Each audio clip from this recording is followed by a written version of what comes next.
Huh? So did you have a rough night? You sound great. I was just out late and I just got up. Just that. I just wanted to call yesterday, and you weren't there, but just to talk. Nothing heavy. I guess it was just, I don't know, it was getting hard for me to accept things. And... Except what kind of things? Real things. Okay, go ahead. But I don't really need to talk about it because I'm alright now. I know what happened, and I don't know, I'm a big girl. I can handle it. I have a question. Okay. Is Charlene really living with you? Yeah. She's the one that answers the phone and talks to me? Yeah. That is not the same voice that used to call me and threaten and say all kinds of horrible shit about you. Well, I told you she'd never do that. That must have been somebody else. I guess so. I couldn't believe it. I even told her that. That isn't you. And she says, why would I have somebody else answer my phone? Which makes sense. But that isn't the same person, whoever. That adds another. Oh, well, that's different. So, I guess. Well, so, from what you were saying earlier, the last time you told me you couldn't remember anything, and now you remember everything? Yeah, I do. So what happened? It's shitty. Real ugly. You see, I would love to tell the cops more than anything, but they won't believe me. They're the ones. See, I knew, Nick, that I didn't remember every specific little detail from that night. But I figured it was just a few seconds here and there that I didn't know. And when we were taping the other day at the sheriff's office, they started saying there's a lot that I don't remember. And then I gave the tape to my attorney, and he said the same thing. There's a lot you don't remember. There's a big void. I don't know, they seem to think there was a lot missing. And you did too, and you weren't even here, I don't know. Anyway, so I started thinking about it a whole lot, and still didn't come up with anything. I had a lot of feelings from the past few weeks, impressions. For instance, when I was in the hospital the second time, I remembered that the person used my name and stuff, so I knew that there were little things I didn't remember, but I didn't know that they were big things. And I went to see the cops a couple days ago. I had to call them detectives. They aren't cops. I went to see them a couple days ago, and we were talking, and they were asking who would be... Well, actually what they called me down for was to look at mugshots. And they were asking who would be a possible threat to me. And I told them just about everybody. People either really like me or they really hate me. Nobody's halfway in between. And that's true. You know that. Everybody knows that. If I don't like somebody, I tell them, and that makes them kind of not like me. So we were discussing that, and then they started asking, well, Doug says, do you want to play hardball or softball? And I said, hardball, of course, softball's sissy. And I didn't realize what he was asking, but they just laid into me. They just, from both sides, just kept coming at me and asking me how I could do such a thing. And I didn't do it, and it upset me. It made me sick. I wanted to throw up because I know I didn't do it. And these people are trying to say that I did do it, and it just really, it hurt more than anything. And they just kept saying, jabbing things, pointed things,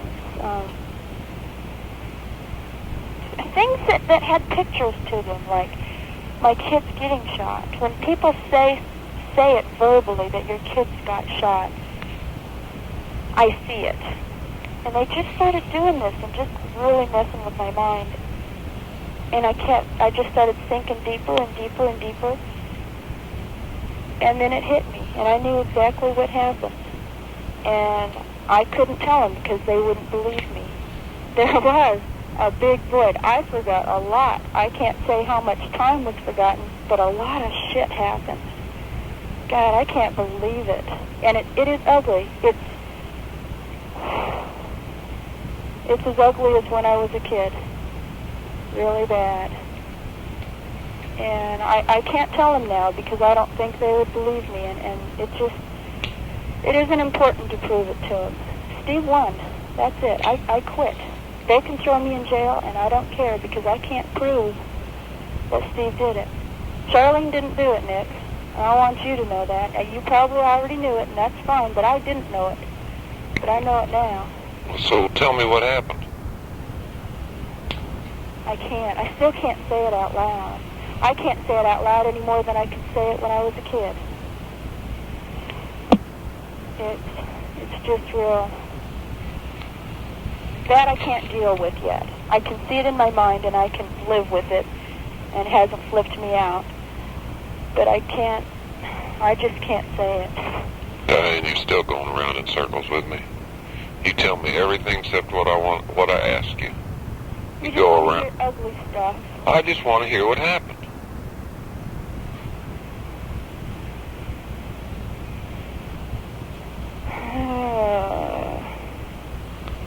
I promised you that nobody would ever touch me until you and I got back together. Mm-hmm.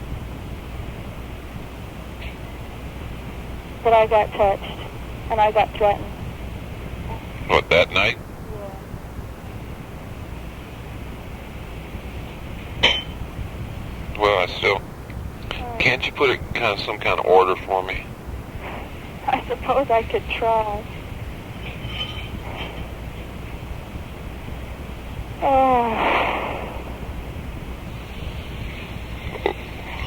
Are you saying now that you got raped and then he shot the kids? It wasn't a he, it was a they. And no, I didn't get raped. I didn't. It was just the things they said and the things they did. And only one of them talked. The other one didn't say a damned word. Just held me. And he had his hand over my mouth and I couldn't talk. And I didn't kick. You know why I didn't kick? I did kick. That's why I got shot, by the way. But he says, you got kids in the car. You don't want me to hurt your kids, do you? So you try to be a good girl. You do what you're told. You don't argue. You don't tell anybody. Because everybody will hate you and think that it's your fault. Same shit from when I was a kid. So the two of them just held you there and talked to you and then they shot the kids and left? No.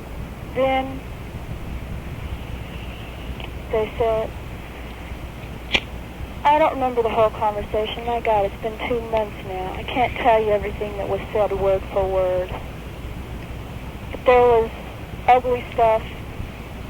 And then they mentioned... What do you mean ugly stuff? Verbal, or are you talking about... Verbal and emotion and physical. I don't like to be touched. I don't like guys. Like I said, you're the only one that I ever truly respected. And the touch wasn't bad. And I don't say that to impress you, damn it. You're the one that wants the answers. And so when somebody forces themselves on me and forces me to accept something and is gloating over it, I hate it. It's just, that is the ugliest thing that could happen to me in the whole world, is having to relive what I lived when I was 12 years old. And I couldn't stop it any more now than I could back then. And it was awful. And it's just one of these things where you just, if you space out and go someplace else, it isn't real. It's not happening to me. It's different. You know, it's somebody else. It's a movie or something. It's just not real. And then, all of a sudden, it dawns on you that they aren't there just to do that. That's just fun and games for them. Because they know who you are. They use your name. They use Steve's name. They talked about plucking my rose and taking it with them. And I only know of one rose, and that's on my back. And that scared me real good because crazy as they were acting, for all I knew I was going to lose my shoulder.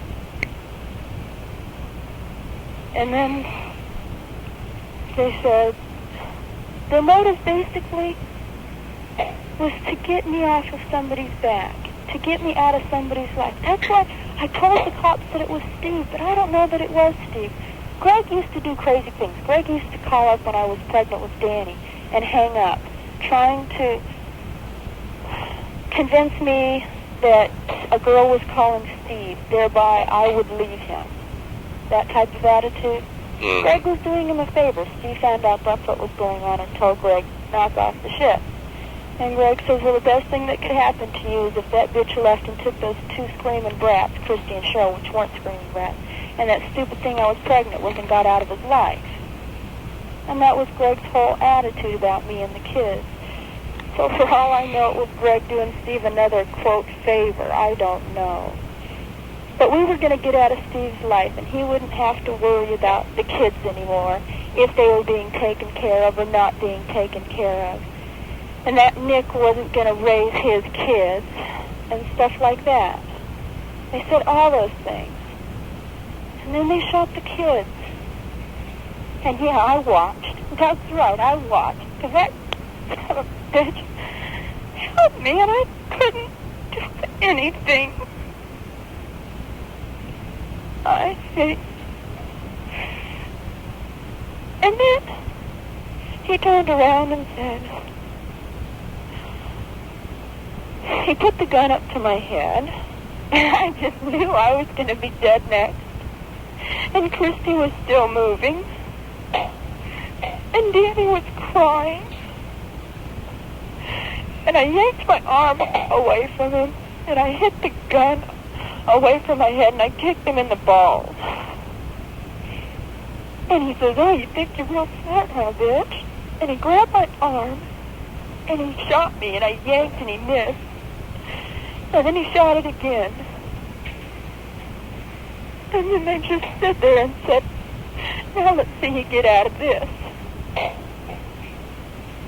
And laughed. Well, then you saw what they looked like then, right? Only one. Okay, was that the same picture you've been... Yeah. So it's nobody you know, or is it somebody you know? No, it's nobody I know. I only saw him because of one reason. They had ski masks on. And when I hit the gun and kicked the guy, I grabbed his mask and pulled it off. The one behind me that didn't say anything, I have no idea what he looks like.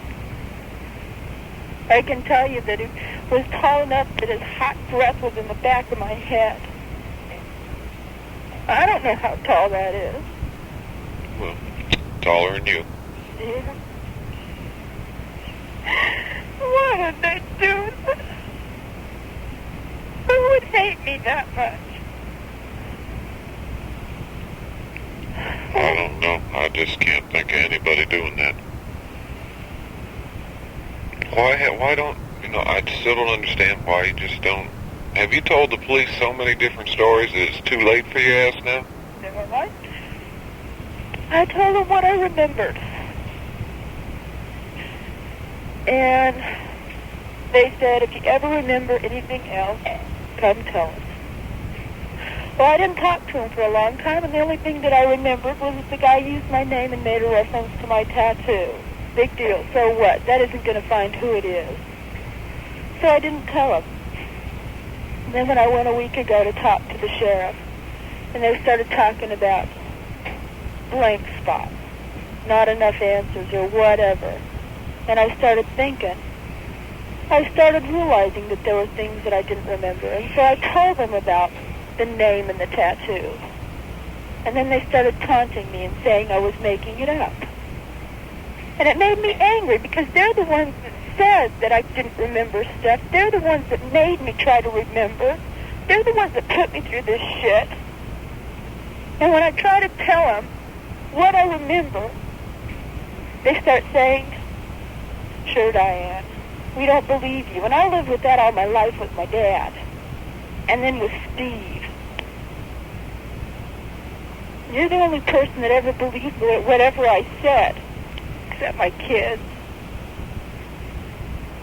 And no, I'm not going to tell them, because they won't believe me. I called Kurt back after I talked to him and I left, because I remembered. And I swear to God, if they put me in jail, I don't care, but I'm going to get that bastard somehow. I'm going to take care of it myself. How are you going to do that in jail? I don't know. Diane, you're going to crack up before you can take anything or get to jail. You better go tell them everything you know. Well, like I was saying, I called Kurt to tell him that he had committed a felony of all things.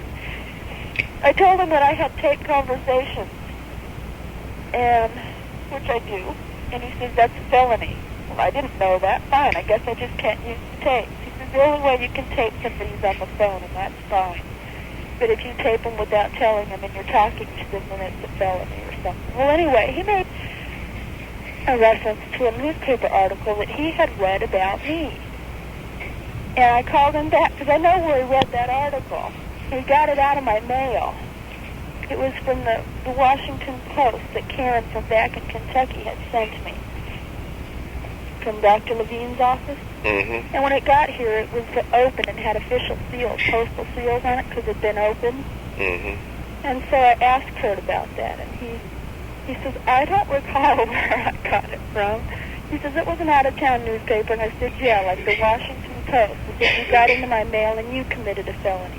And he says, what are you trying to say, Diane? And I said, nothing, it's just, you committed a felony. Well, anyway, we were talking, and he says, I really, honest to God, think Kurt believes me. I really do. Well, then why aren't you down there telling him everything? Because I tried to tell him on the phone. I was almost about to tell him, and then Doug says, you better tell us the truth this time. And that did it. I've told him the truth all along. I can't help it if I didn't remember. Well, I can't help it if things came back slow and in spooky ways. That's just the way it happens. I know, but they said that I was lying, because he said, you better tell me the truth. That means I was lying, and I wasn't lying. Well, you can explain all that to him just like you explained it to me. They won't believe me. Can you tell I'm really insecure right now? I feel like a damn kid again.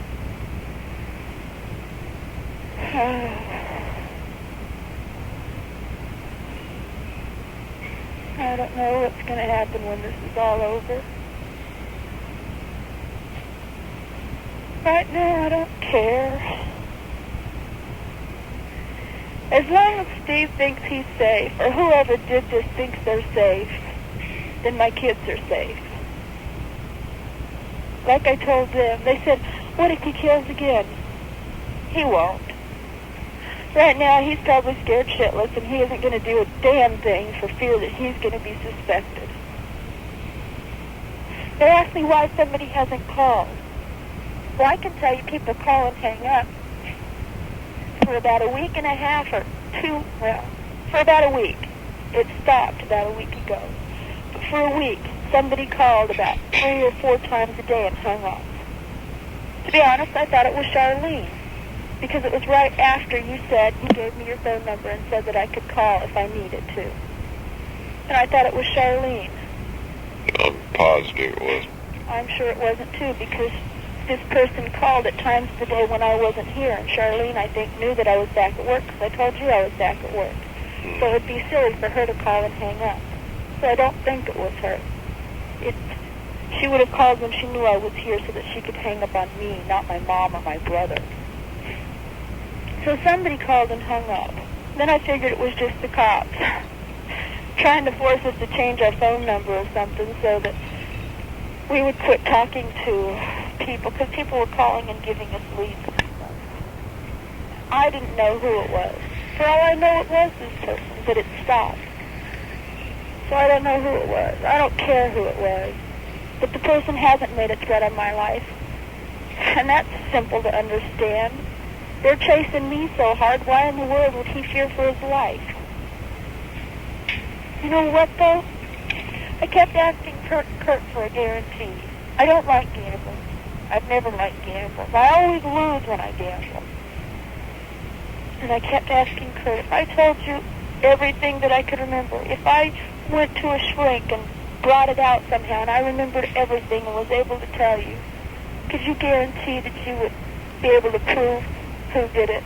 And I kept saying, of course not. We can't guarantee. But you know what? Kurt finally on the phone, I think he knew that I really remembered. And I asked him, I said, yeah, I know who did it.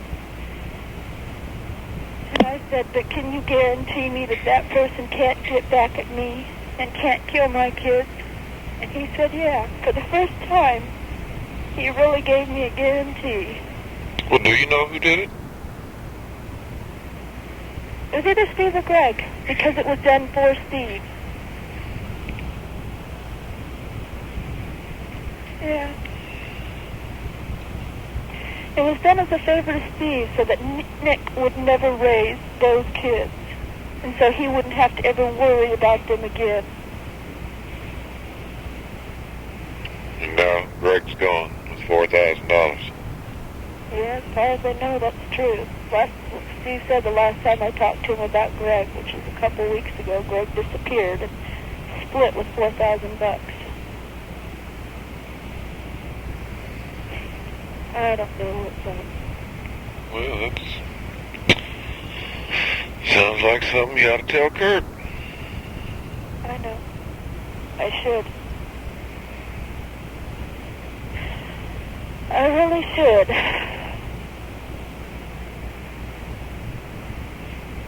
You know, though, with the way my luck runs, they'll just use it against me somehow. I don't know how. In court. I don't trust them. I really don't. This isn't a game. No, sure isn't. Real shit. Yeah. I knew people didn't like me. I wasn't particularly crazy about it, but it didn't matter because usually the people I didn't like me. So it was mutual. But nobody should hate anybody that much. Nobody has the right to take somebody's life.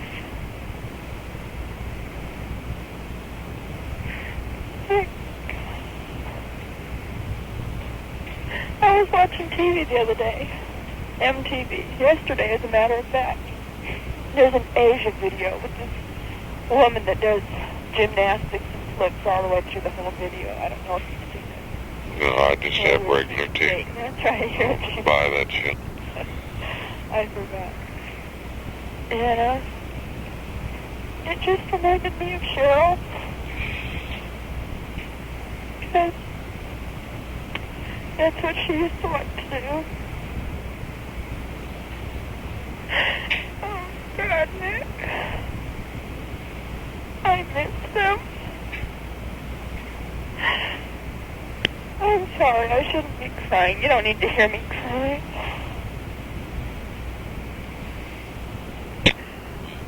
She just wasn't her at the funeral.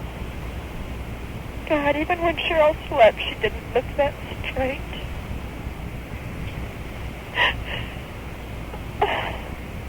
How could somebody do that to her? She didn't deserve that. No, she certainly did. None of them. Why didn't they kill me instead?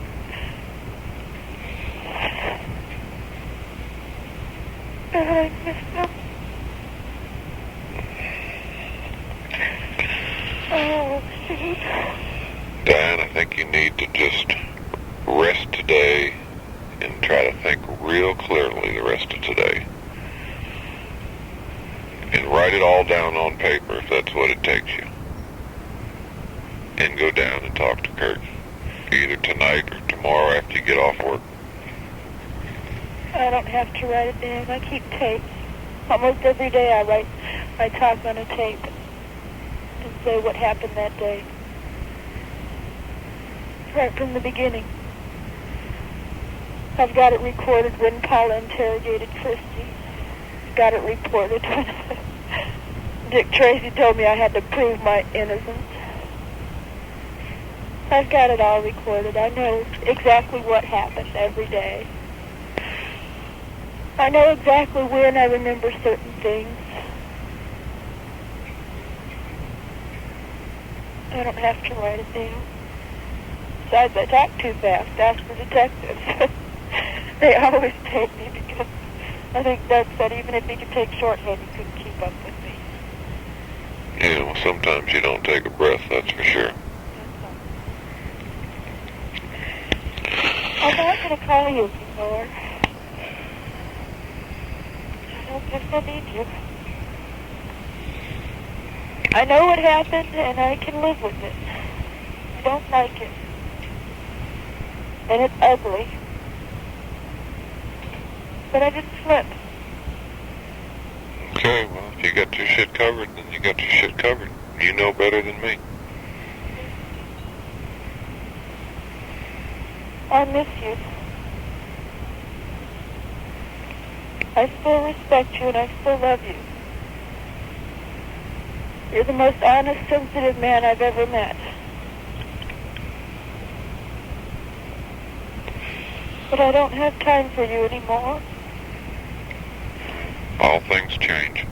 I know. Somebody did this to my kids because they hated me. And I'll probably spend the rest of my life making up to my kids. But they did because of me. Well, give it some serious thought before you talk to him again. I'm not going to talk to him. I'm talking about the police. I'm not going to talk to him. Oh. They're just going to come get you then, Diane. That's fine. And you're just going to go to jail? I don't care. Well, that's what... Never get a second chance. Well, think about it. You're making a decision you don't know nothing about. Just think about it. I'm going to have to cut you short today because it's Charlene's parents' anniversary and we've got to get our ass out of here. That's fine. So, I love you, Nick. I know that. Think about it.